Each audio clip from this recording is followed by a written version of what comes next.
E outra coisa, ainda falou que por eu ser nova, eu não mereço estar lavando a roupa em máquina, entendeu?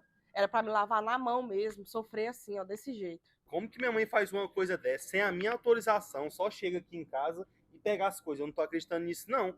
E esse tanquinho aqui não tá funcionando mais, não? Pelo menos pra você não lavar na mão, né? Pode deixar que eu enxago aqui e estendo. Ah, ainda tem essa, amor, que eu esqueci de te falar. Além dela ter levado nossa máquina, ela deixou esse tanquinho velho dela, que já tá quebrado. Você sabe, né, que isso aí já não presta mais pra nada. E disse que se eu não quisesse lavar as roupas na mão, era só eu colocar pra consertar o tanquinho. Você acredita? Mas, ó, eu não falo nada, não, sabe por quê? Porque ela vai pagar tudo isso